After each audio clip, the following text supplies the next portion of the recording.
Hello everyone. So today's video, um, to me, it's a difficult one for the reason that it exposes a lot and it brings to light things about the state of South Dakota that I was hoping I would never have to learn about. Um, This story is called Exposed Lies 605. It's by Renae Randall. It was introduced to me 2 or 3 months ago. Somebody asked me to do a video on it, and I was pretty busy at the time. So I did take the time to go through and just go to Renee's website to read what she had. And I had to stop. I had to stop. I just skimming it. I had to stop because I was so overwhelmed with the amount of information and the amount of corruption that's going on. And so I took a break from it. And today, the weather being the way it was, wouldn't let me go out and play. I decided to hit it even harder, and I went through it. I made a bunch of notes. I cannot touch base on everything because Renae has got a huge amount of information. She's got articles, she's got timelines, she's got bullet statements, she's got emails, she's got text messages. Um, if you're interested in digging deep into the whole thing, this is her website right here, www.exposedlies605.com. You're more than welcome to go in there, and she also has a place in there that you can send her a message. I'm sure she would appreciate that as well. When you first start reading it, you would almost think that it's a conspiracy theory. If you skim it real quick, it's like, wow, this is so unbelievable. It can't be believable. But then as you get into it and you read some more and you go to the links and you tie everything together, it's like, nah, this is no conspiracy theory. This is and not only that, but when you tie it into other stuff that we've been exposed to over the last couple of years that's been going on, um, it's not conspiracy theory. It's factual. It's true to life crap that's going on in the state of South Dakota. And what probably bothers me the most, is the fact that this is going on. South Dakota to me has always been a step above many of the other states in the nation when it comes to hardworking people, um, obeying the law, got our poop in a group, um, you know, things like that. But after what we've gone through and what has been exposed the last couple of years, and now this, um, which, by the way, in some form or fashion, is all tied together. It's South Dakota. South Dakota is not the state anymore that I thought it was.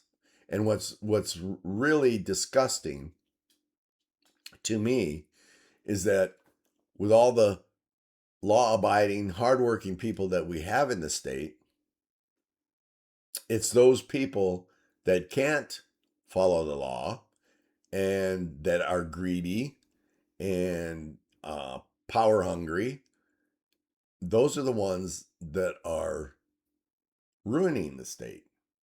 They're screwing with the citizens of the state in some form or fashion, and that's what disgusts me the most. Um, So I'm not gonna be I'm I'm not gonna be eyeballing you the whole time. I've got a lot of notes that I'm gonna be reading that I took.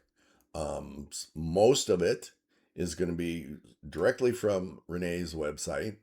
Um, I can't do an entire video on the whole thing because it would be an extremely long video, but I'm going to point out what I think are the highlights um, from her website. And again, it has many links to implications to this big web of corruption. And I'll point out some of that at the end, as well as a surprising side note. Um, and then I'm going to ask you all for something. So like I said, I want to give a shout out to this story because I don't think it's getting the traction it deserves. Unless it was pointed out to me, the individual that pointed it out to me 3 months ago, I did not know it existed. And I'm just going to put this out there as well, that Sioux Falls, Vermilion, all these cities, I'll just say Sioux Falls for now. What a sewer Sioux Falls has become. A swamp.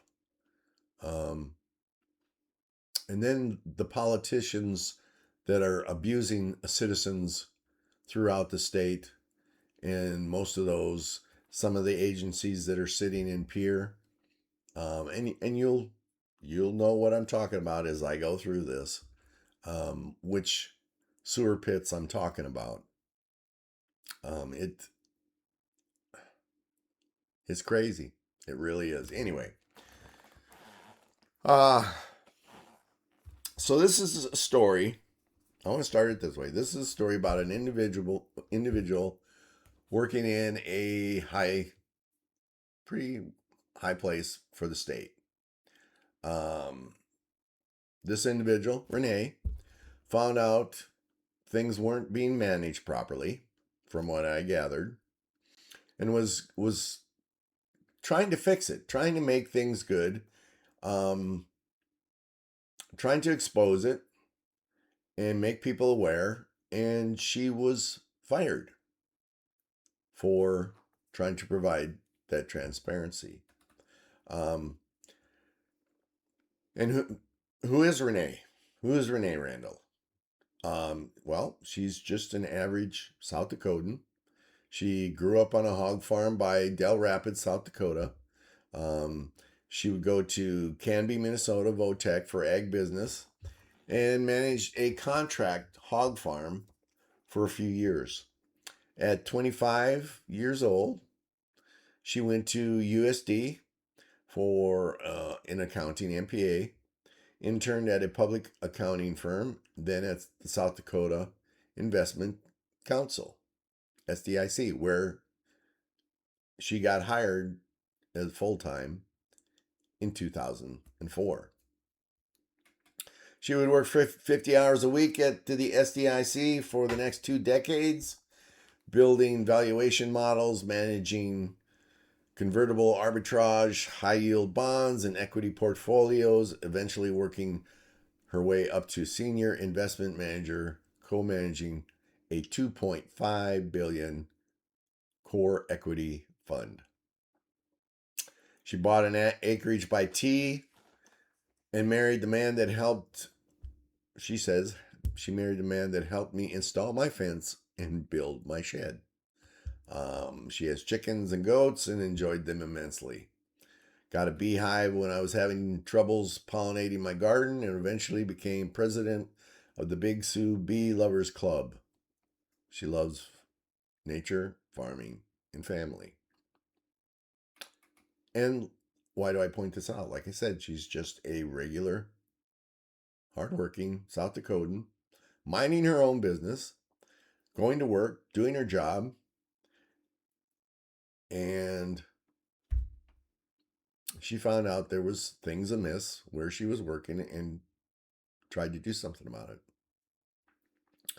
She goes on to say that people need to ask a lot of questions and demand clear answers about what is going on in the state government.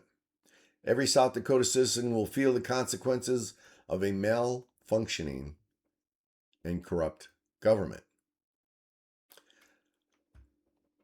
Renae worked for the South Dakota Investment Council for 22 years and was fired as a senior investment manager on May 30th, 2025, for whistleblowing about a collapse of internal controls at the $20 billion public investment fund that holds custody of all of the state of South Dakota's financial assets.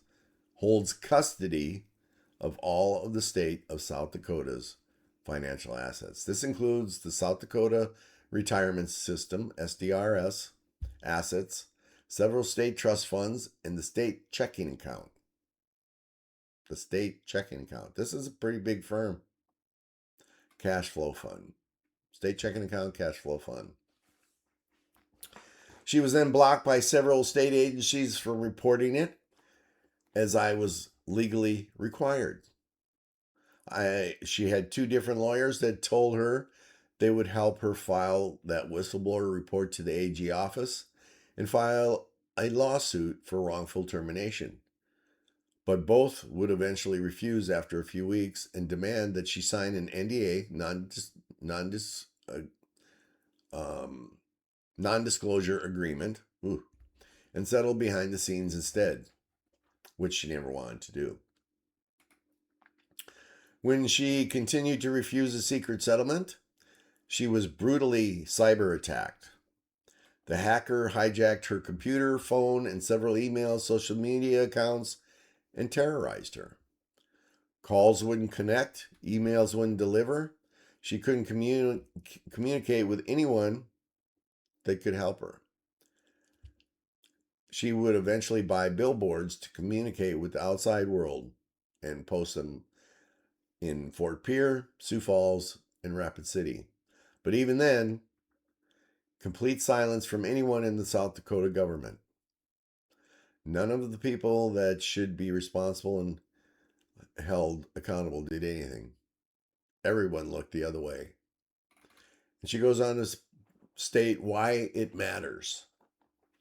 Management boards of investment funds behaving like this is a red flag for fraud. And I'm reading bullet statements that she has listed. The SDRS, South Dakota Retirement System, pensions, and or COLAs are cut whenever SDIC investment performance is not good enough. The reason that the SDRS is one of the few fully funded state pension plans is it is legally required to be 100% funded, aka they just cut benefits whether it is or not. It is an unusual feature that almost no other pension plan has, and not something to be proud of. SDRS has over 100,000 members of South Dakota teachers, state and municipal employees who have worked hard and depend on current future pensions that may be at risk, including herself. South Dakota Retirement System Board is the liability side of the retirement system and pays out the pension benefit checks, does customer service for SDRS members, and figures actuary assumptions. SDIC is the asset side that generates investment income gains to pay the liabilities. So if SDIC is not being prudent with the assets' internal controls, then it's SDRS that gets the heat from the pensioners. In other words, I'm going off now. In other words, if SDIC, the state investment group, goes off and loses some money or screws up or whatever the case may be, the SDRS, who relies on them, they get shafted. They don't get shafted. The pensioners get shafted, but it makes them look bad.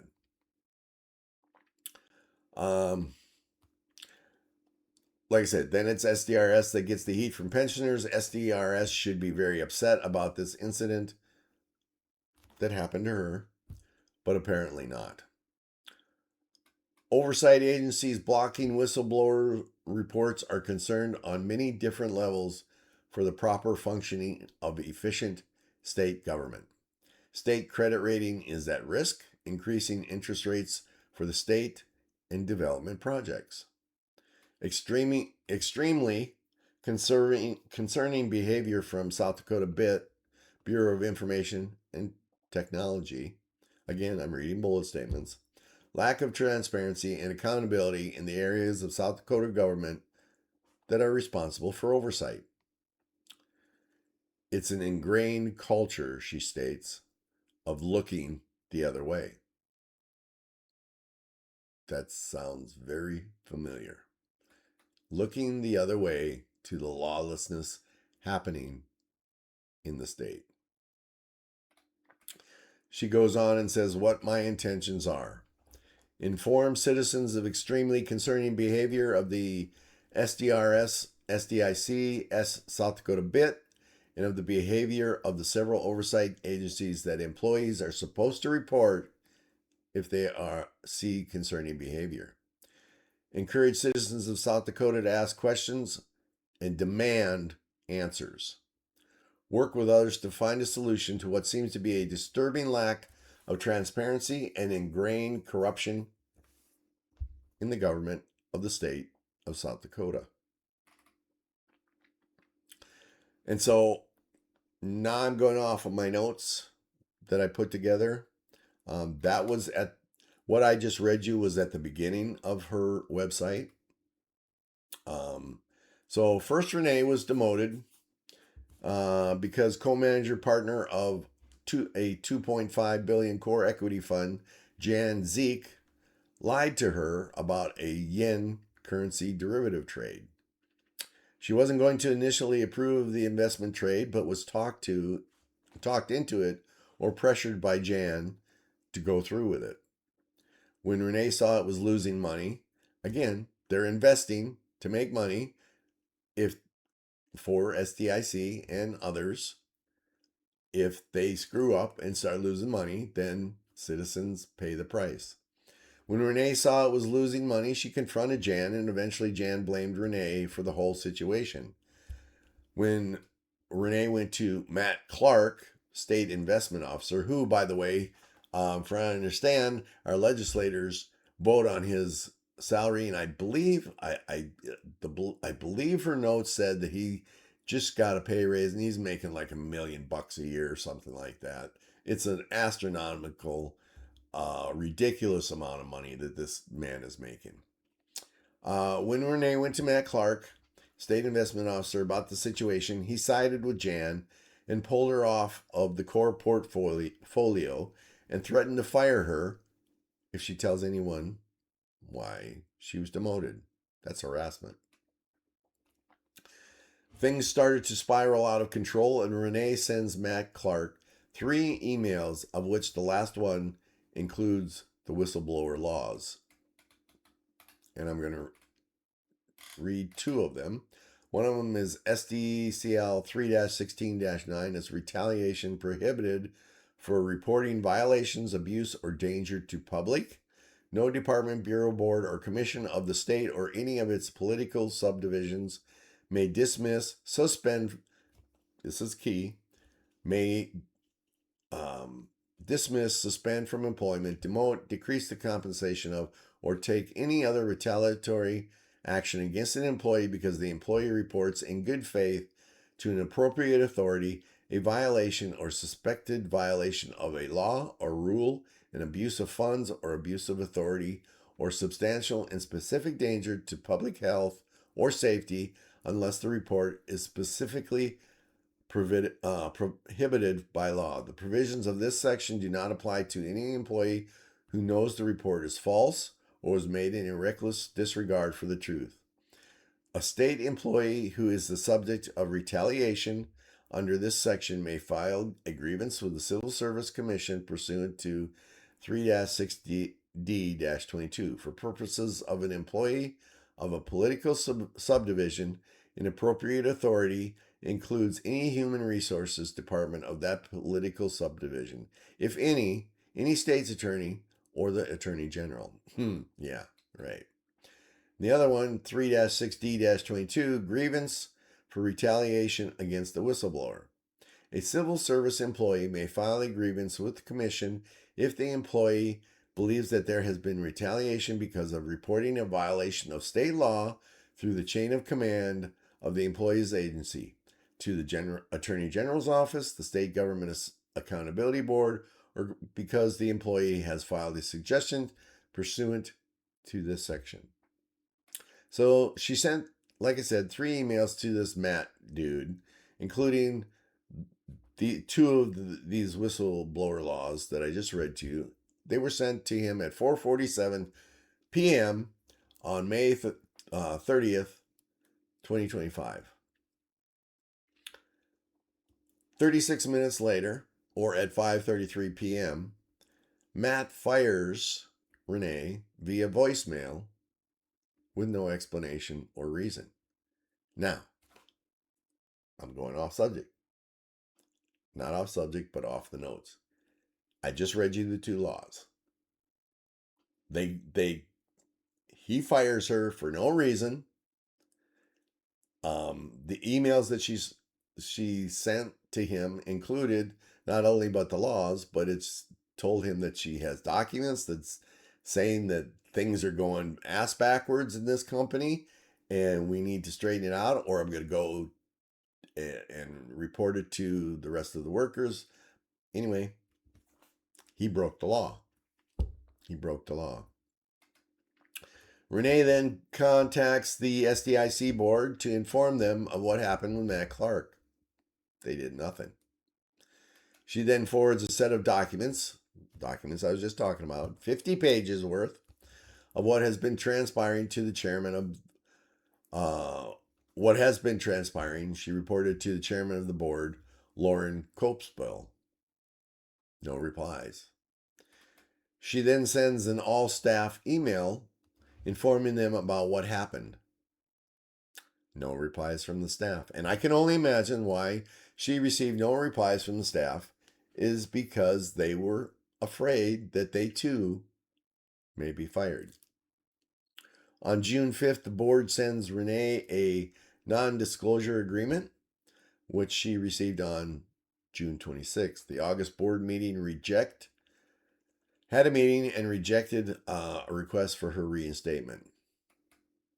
John Richter, in-house lawyer, provided fiduciary education to the SDRS board shortly before his personal matters legal update executive session meeting to intimidate Renae to sign a non-disclosure agreement settlement through the massive cyber attack they were actively orchestrating at the time against Renae.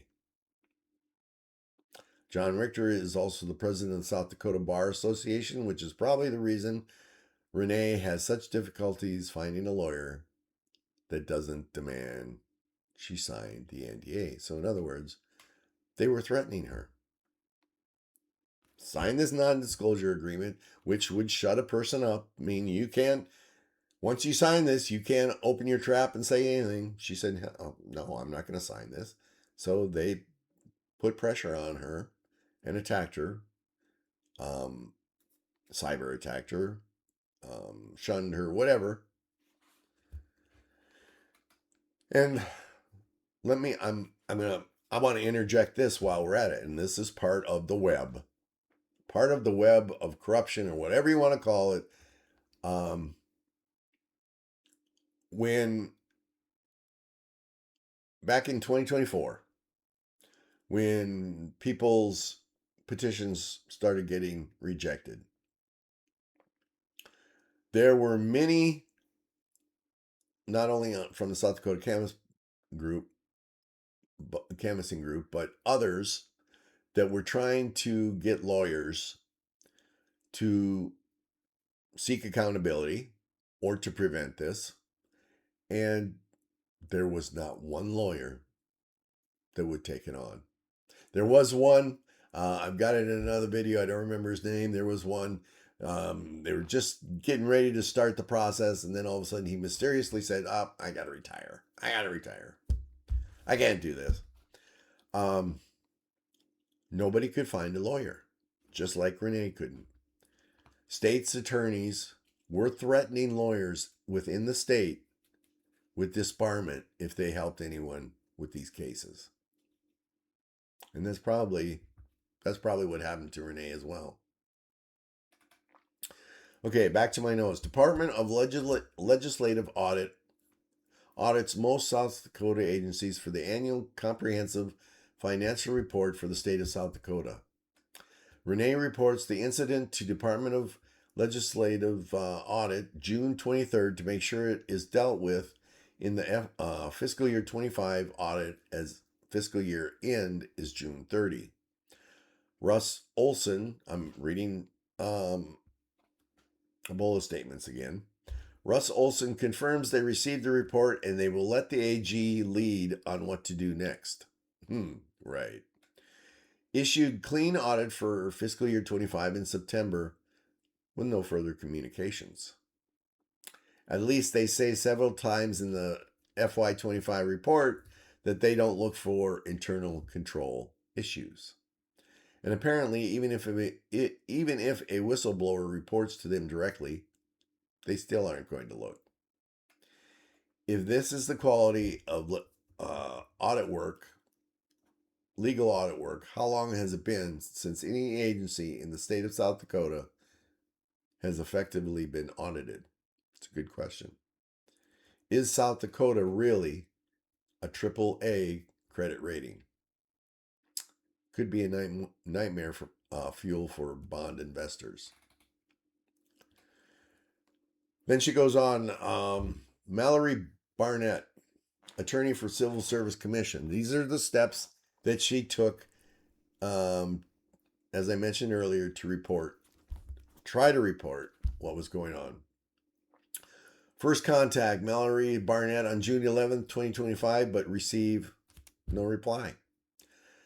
Contacted Department of Labor and Regulation on June 18th. After a bit of back and forth, they confirm to contact Civil Service Commission.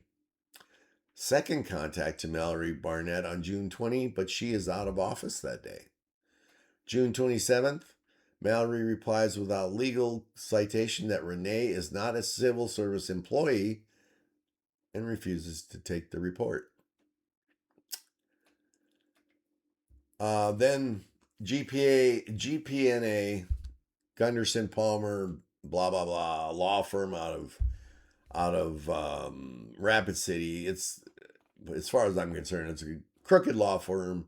And if you've not heard this name before, Sarah Frankenstein, she worked for this law firm.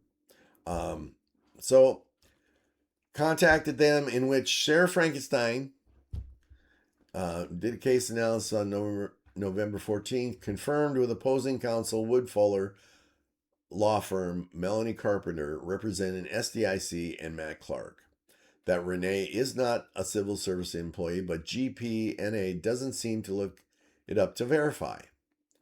Good job, Sarah Frankenstein.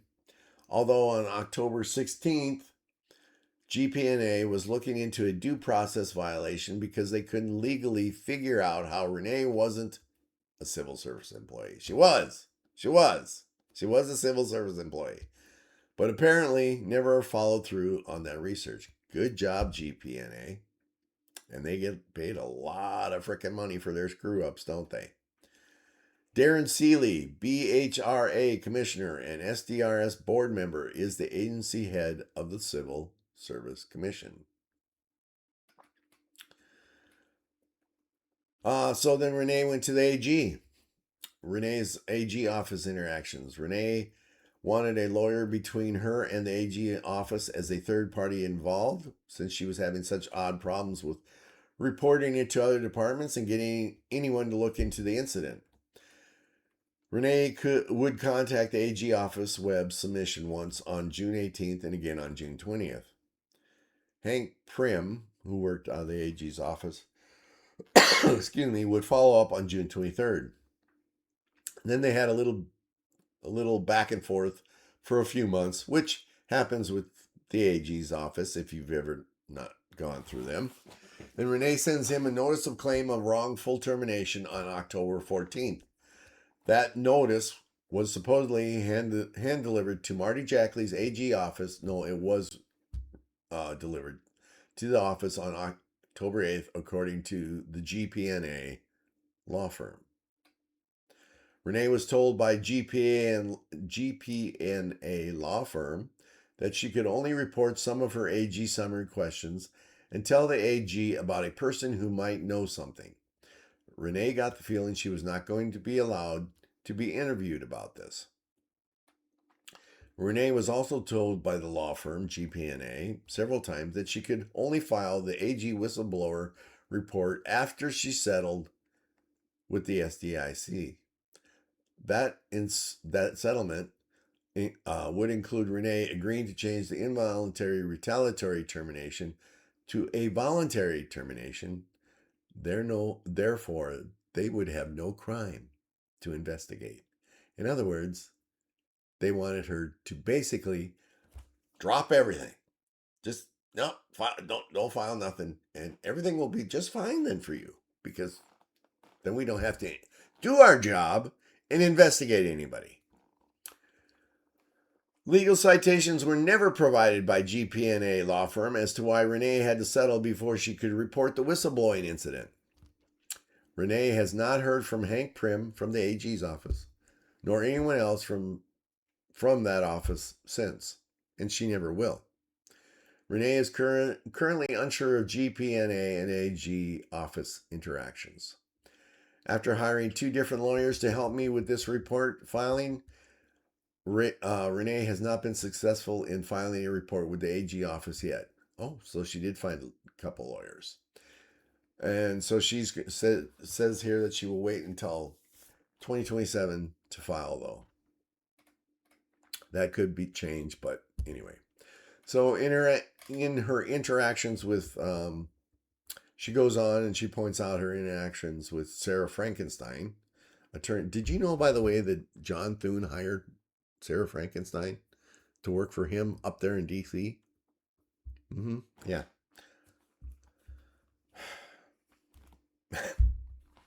You know what they say? When I worked in government, they used to say, they used to use the F-bomb, but I'll put it this way: screw up, move up. In other words, you can't get fired in the government. We don't know what to do with you if you screw up, so we're just going to move you up. We're just going to move you to another place. And a lot of times they move them up to a higher position. Screw up, move up. Or F up, move up. Since Renae was having difficulties finding a lawyer after the SDIC board refused to reply back to her, she had previously signed a settlement-only contract to at least find a way to talk to the SDIC board with Minnesota lawyer Charlie Firth at Engelmeyer and Umina, working with Patrick Burns at Burns Law Firm for the South Dakota law license. Since they would not help her file the whistleblower report to the AG and also would not file a lawsuit, Renae searched for another lawyer. Out of about a dozen South Dakota law firms, she called Sarah Frankenstein at GPNA, and she was the only one that called her back. Renae signs on with GPNA on September 9th, 2025. Renae emails Sarah her correspondence with Charlie Firth. That included some of her evidence of the termination. Last 3 emails with Matt Clark and 50 pages of notes document to get up to speed. And they have their first meeting in person in Rapid City on September 22nd. September 22nd meeting, she goes on to write, again, these are all bullet statements of notes that she made through this whole process. Just want to keep you on target here. The case in general was reviewed and discussed. Renae expressed her strong desire to file the whistleblower report to the AG and file a lawsuit against SDIC Matt Clark for wrongful termination and to wrap up the tolling agreement for the settlement negotiations, which her only desire was to reinstatement after an investigation, as is the recovery for the whistleblower grievance, which the SDIC rejected. There was never a monetary number, only numbers that Renae knew were too large to cross. Sarah says, I love going to trial. Renae was very happy to hear that. Some higher level legal ideas Renae has been thinking about gets met with an answer on September 29th that made her think Sarah didn't understand fiduciary duty. I mean, she doesn't very well, or the prudent man standard in trusts, or that the SDIC manages several trusts. The next legal question Renae had that was beneficial to her case, Sarah told her to look it up herself. But I bet you she charged Renae for that. Next, Renae tries to drop the hint that multiple people on the boards of both SDRS, SDIC should have contacted the AG by now, so something is seriously sketchy about this. Sarah does not seem concerned. This is concerning to Renae. On October 14th, Renae has sent a notice of claims of wrongful termination, PDF from GPNA law firm, that was hand delivered to the AG on October 8th. Renae was ecstatically happy, as she states, as it was the first time a lawyer did something she actually wanted them to do in this case, but thought it was weird that they waited a week to notify her. Renae then asked what to expect next, assuming it would be litigation prep work, and instead it was settlement prep work, and that was confusing considering she didn't want to settle and GPNA just filed the paperwork to preserve the tort claim. She wants to go to trial to sue these people or bring action against them, and GPNA is now working to do a settlement and skip everything else in between. Renae tries to poo-poo the settlement. That's her own words. She wrote that in there. Poo-poo the settlement idea and reorient them back to AG investigation and lawsuit. Sarah replies by telling Renae what she is allowed to settle for, and Marcus replies with a very detailed and weird way Renae is allowed to report to the AG. Renae replies with concerns he will send the AG something without her permission. Renae called Hank Prim, dude working at the AG, Hank Fink, she calls him. GPNA team then checks out for 2 weeks. In other words, no communication. The tolling agreement settlement negotiation expired October 31st at the SDIC's request. And on November 1st, the hacker flips Renae's life upside down. This is when she starts getting attacked by hackers. She had been noticing funky stuff with her computer and phone for quite a while, but couldn't really figure out it was just a bunch of glitches or what. They made sure that Renae knew exactly what it was on November 1st. Since Sarah had been demanding that Renae look for a job since the beginning, Renae decided to log into LinkedIn for the first time in 20 years, and right away she notices her profile pic is from 5 years ago, not 20 years ago. Then bam, her mouse moves and the hacker deletes her entire profile right in front of her. Renae immediately realizes what's been going on for the last several months. Hacker terrorizes Renae for all of November and December. So, again, more harassment. She's not doing exactly what everybody wants her to do, which is the wrong thing to do. And so they're going to screw with her. I read on. Renae responds by thinking of any way she could to get the word out about what happened and what they are doing to her without using any electronics. She starts with a teacher's packet, a 20-ish page paper packet of what's going on and handing it out to schools. Next was corkboarding convenience stores with flyers, of which Renae greatly appreciates how nice the places west of the James River keep their corkboards, way better than east of it. Sarah emails November 11th that Renae better not be talking about the SDIC and uses Renae's own hacked private LinkedIn messages as evidence against her. Sarah is supposedly Renae's lawyer and not the SDIC's. So, my opinion only, from that statement there, it sounds to me that Sarah Frankenstein is double dipping. She's kind of like a lawyer spy, where she's got Renae sucking money from Renae with her case, yet which is against the SDIC, but at the same time is dealing with the SDIC to suck as much money as she can from the SDIC as well. That's just my opinion, but from that statement, that's what I get. Renae pleads for her lawyer's help in the back to collect evidence for the case and to stop the terror. Renae explains how the hacked private LinkedIn messages are proof it's the SDIC doing it, and that all our emailed communications have been compromised by them.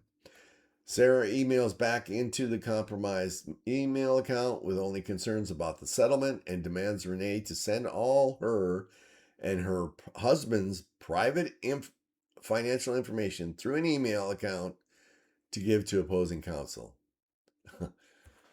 I'm not even going to read the next one because I would be saying, not only no, but hell no. Did you not just listen to me? My accounts are being hacked, and now you want me to send all my financial information through hacked email accounts. Yeah, you know where to go with that one. I read on. Renae is stunned. Thinks it's possibly the hacker because no experienced lawyer would do such a thing. Renae leaves a voice message at GPNA to confirm Sarah actually sent it. Secretary confirms into the hacked email that Sarah did send the email. Good old Sarah Frankenstein. She's just right on top of it. It was a last-ditch effort to clear up the confusion and make sure we were seeing the same emails. Sarah sends Renae a letter before receiving Renae's first letter, as the South Dakota mail is so slow it takes 10 days to receive. I can attest to that. Sarah sends the settlement document, which terms Renae clearly expressed she would never agree to. So Sarah's disregarding everything that Renae has wanted to do and has told her, and keeps pushing on with this settlement bullshit. Renae clearly expressed she would never agree to, and case analysis riddled with typos and confusing analysis with only half of Renae's evidence because she was never interested enough to ask for the second batch Renae told her she had. Renae is extremely disappointed in the quality of GPNA legal work. Imagine that. It also had the standard threats that Renae better not be talking about what happened to her. Doesn't that sound like something that the SDIC just said just before she got fired? Sarah then sends a 2-second letter with GPNA side emails along with the standard SDIC threats. First thing Renae notices are each email chain had been stapled, unstapled, and restapled 3 or 4 times. It's interesting what emails are not in her batch versus Renae's. Renae really enjoyed corkboarding, but it took a lot of time to drive all day to hit a few communities. How would she do a similar thing at a much bigger scale? First billboard in Fort Pierre goes up on December 8th. Middle not electronic. Hacker is powerless against it. Sarah sends a second letter on December 15, and she does not say, but I imagine those billboards were not cheap. Sarah sends a second letter on December 15, the day the Rapid City billboard close to her office went up. With some emails that she found, SDIC finally decided they didn't want to settle on December 8th. Renae has a meeting with Sarah Frankenstein in Rapid City on January 8th that she voice records with Sarah's reluctant permission because Renae did not trust Sarah at all at this point. Again, as a client, you have the right to record it, and of course, Sarah would not want that to happen. Did not trust Sarah at all at this point, but tried to get a clear answer as to what was going on to no avail. Renae terminates her relationship with GPNA at the end of this meeting. Good for her. She was getting screwed over. Renae disputed the last bill of $15,000 because almost all of those charges were for unapproved settlement work over which GPNA did not defend and sent the check back. Renae also gave GPNA an opportunity to explain themselves and their work for the other approximate $15,000 in charges that GPNA law said they would do for Renae in filing the AG whistleblower report and file a lawsuit for wrongful termination, but after 4 months seemed to continue to stall on those projects. And that I'm going to stop there and point out that the GPNA and Sarah Frankenstein have are renowned for charging people for work that they say they've done. Just wanted to put that in there. Renae has also made several accusations to GPNA that they sent her malware in legal PDF attachments, and Renae has also given GPNA several opportunities to defend against such accusations. GPNA law firm clearly has no interest in getting those PDFs analyzed for malware to clear them of this accusation. Of course not. Renae also wanted several legal citations for several questionable things GPNA has claimed to Renae. The sources for the multiple employee handbooks, one of which completely cleared Matt Clark of any wrongdoing, and that was the one in force at the time, is a very important one. GPNA refuses to give Renae the sources for the multiple employee handbooks. Renae has serious questions of the truth of the multiple handbooks, as the current employee handbook hasn't been changed since 2016. The GPNA law firm is claiming that there was apparently another handbook in existence sometime in 2024, 2025, when all this was happening, that clears Matt Clark, SDIC, of all wrongdoing. But GPNA refuses to explain more clearly or provide sources for the multiple handbooks. Clearly, Frankenstein was working for the SDIC as well. I might be wrong, but it sure seems like it to me. Renae sent a dispute letter to the managing partner of the law firm. I'm tired of saying GPNA. But Sarah Frankenstein replied back. She returned the last check for approximately $15,000 in an unapproved settlement charge, but refused to answer Renae's questions about the other approximate $15,000 or return the money. A few weeks later, the law firm would send Renae a $17,000 bill with late fees from not paying last month's $15,000 bill. Renae sent a second dispute letter to Talbot Weiserick, managing partner of the law firm, asking what the law firm thinks Renae owes them for legal fees and several model rules of conduct questions. Renae will wait for reply. Note, Renae would have to report any complaints the South Dakota Bar Association, of which John Richter is president, the state lawyer working with Matt Clark to intimidate Renae. In other words, she would be going around in circles. She'd be complaining to somebody that she knows is in cahoots with the person that she's complaining about. Big, vicious circle.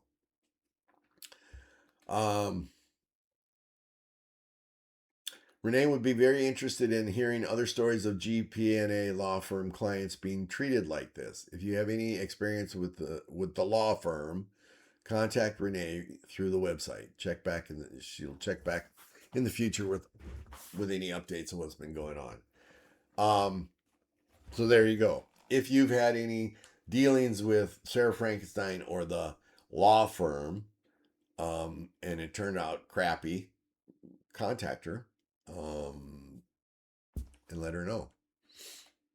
Okay, so now Renae run out of options, really. So she has House Retirement Laws hearing on February 5th, 2025. The Legislative Research Council Executive Board has oversight of the SDIC legislatively, and Senate House Retirement Laws Committee oversees and pass laws pertaining to SDRS, South Dakota Retirement System. Renae registers to speak at the House hearing on January 27th and sent the documents below. Since the registration site doesn't give a confirmation and because she feared the hacker may have intercepted any notification, she registered again the morning of to make sure that, and in parentheses she has, this is just the way one has to live when under constant cyber attack. And in fact, the reason she misses the Senate hearing is because she still didn't have the computer fully recovered from the cyber attack yet. Before the hearing started, there was some confusion if this was the proper avenue to report a whistleblower issue. Nobody wants to listen to anybody. Renae stated that she has been unable to report the issue so far, and assured the committee that it would be on topic of SB 50, which was in the legislative session. SB 50 update the reference to the Internal Revenue Code to reflect current federal law for the administration of South Dakota retirement system statutes. As I said, it was in there this year. It was passed and it was signed by the governor. So let's see. Current law of South Dakota retirement. I lost my place. Okay, so a possible 2025 IRS violation on the SDIC IRS Form 990, Part 6, Question 13. Did the organization have a written whistleblower policy because she is looking for federal whistleblower protections? And for the first time in this saga, someone working for the state of South Dakota, allowed Renae to speak about this concerning issue. Renae makes her case for the possible IRS violation and is assured it will be looked into. But since then, let's see, that was in February. As of April, I don't know how often she's updating her site, but as of April, according to this, she still had not heard anything back. Okay. So that's the story from the website as to what she's been up against. That's the quick version. That's the summarized version. She goes on. Now I'm coming to my side notes.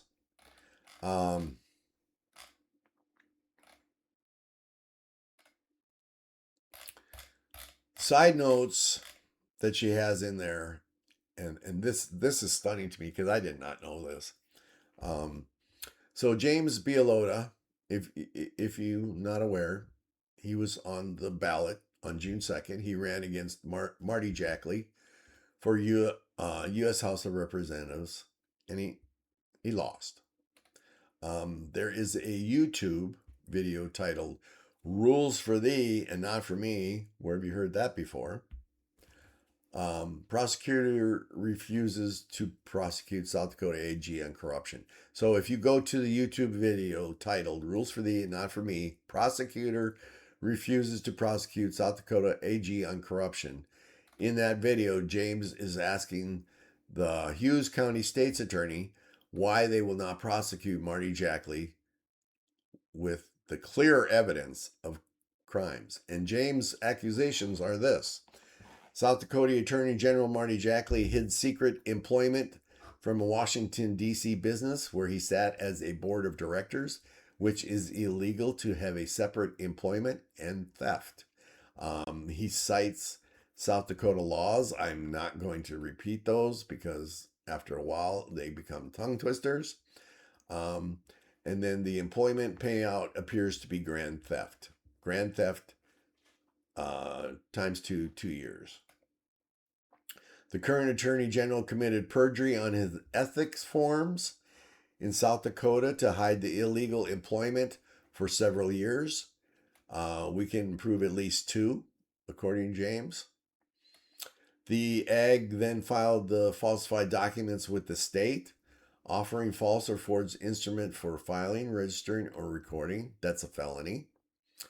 That company's strategic partnership LLC, in parentheses, clients with the JAG, then receive South Dakota state contracts. Self-dealing by state officer, self-dealing in award or terms of agency contract prohibited. And again, he cites South Dakota laws. Public officials' use of public funds for officials' financial benefit as theft. The contract amounts are grand theft. So in other words, Jack Lee was doing some moonlighting on the side, and it was all illegal. He goes on and he says, let's see, one more here. Self-dealing violation as misdemeanor. Removal, forfeiture of benefit, contract voidable. Requires removal from office. The SDAG would be removed from his elected office. So these were the accusations that James had. He also, if you look, there is a video from, he did an interview with Trent on the Lose, dated April 29th, 2026, and he points all this out as well. And now we have all these accusations. And now Jack Lee, as we all know, Jack Lee is going to D.C. as a House representative. I mean, he will fit in perfectly with all the other corrupt politicians in D.C. That's for sure. I guess maybe that's the prerequisite, other than people voting for you. That's the prerequisite. He more likely he's going to be welcomed very well. Wow. So this, like I said, this ties into many things. She also has many articles posted on potential organized crime in South Dakota government. Those are good to go in. If you go in, I really ask you to go in and take the time. If it takes time, if you have time, go in and get your socks blown off. There are illegal elections assisting to hide organized crime. That also references a Substack post. These illegal elections is posted by a podcaster it's to hide organized crime. That also references a Substack post from the South Dakota Canvassing Group dated October 22nd, 2023, called The Information War. So as you're reading through, like I said, this is all one big web. As you're reading through this, it's like a big circle. It's a web. It's a web of corruption, and it goes from Renae and the issues that she had with the SDIC, and it circles back around and comes back to the election integrity issues that the South Dakota Canvassing Group and many others in the state, by the way, have been battling over the last 5 years. Isn't that I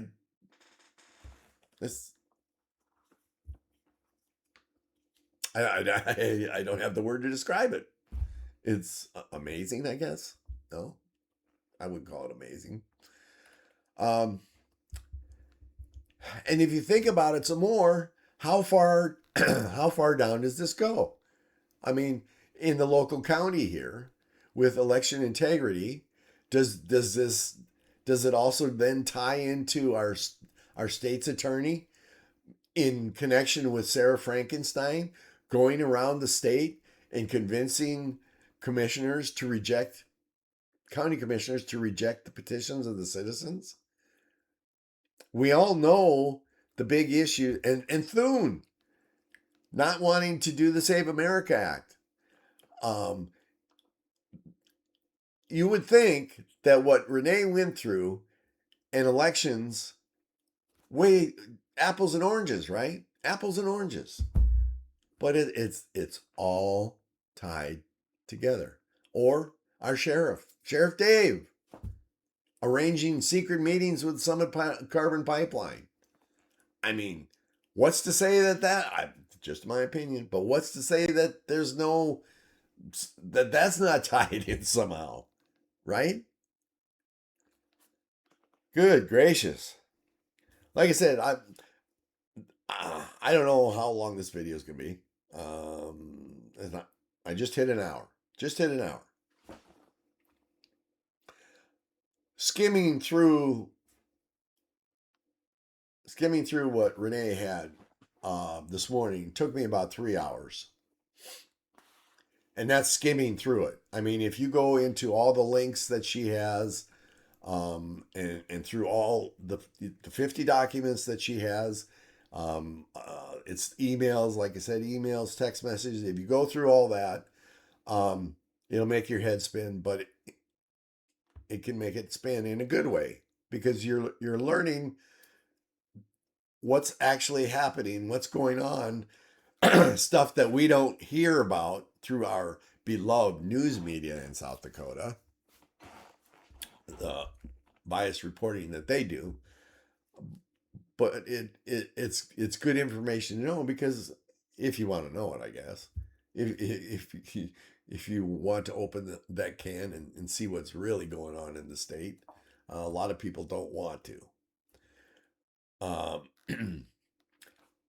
But this is what I gave you here. This hour long was just a summation of everything that she's got in there. Like I said, I'll let me put this website up again. Right there it is. If you want, you can contact her through that website, and hopefully she will get back to you. This has been going on for quite some time, as you can see, 2025. The website it appears it hasn't been updated, so I don't know exactly what else has been going on. She might be at the point where, well, it says she was going to pick up on it next year again.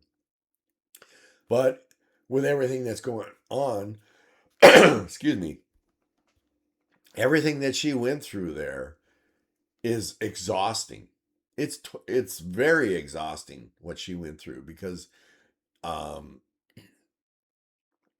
it's a lot of time being spent on trying to find the right people, give him their information. It's like calling up somebody, calling a help support desk, and you give them all your information, and they're like, okay, let me pass you on to somebody else.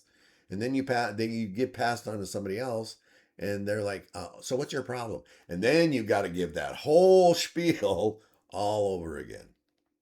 So this is kind of what she's been through. Going to SDIC, their board, the South Dakota Retirement, that board, and the AG's office. AG's office is worthless. Worthless. Worthless. Worthless. And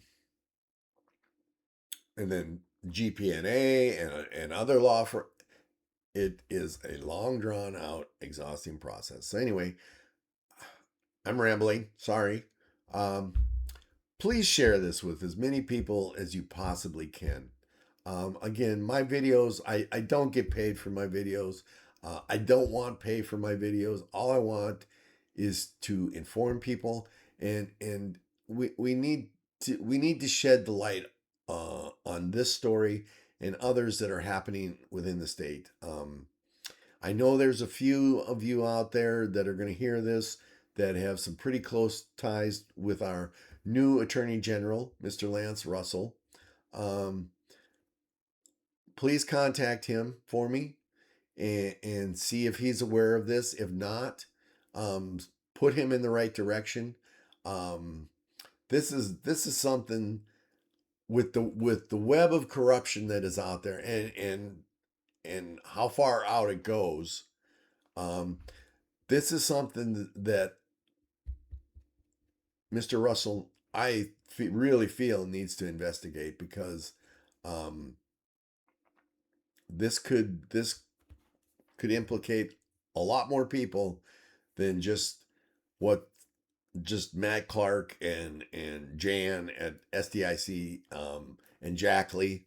Who knows? Who knows who else may be involved? But anyway, yeah, please pass this on to other folks. Get them educated as to what's going on. I'm going to when I'm done here and this video gets uploaded, I'm gonna contact Renae and send her a copy of this video and get any updates, see if she's moved on with anything else. And again, I hope that the new AG, Mr. Russell, hits this hard. He's got to hit this hard. We need to start having accountability in this state for what's going on. If not, it's just going to continue, and because they know they're going to get away with it, and if they know they can get away with it, what's to say what they won't do try next? So anyway, I'll leave you alone. I've held you long enough. I hope I didn't confuse you. Take care out there. All right.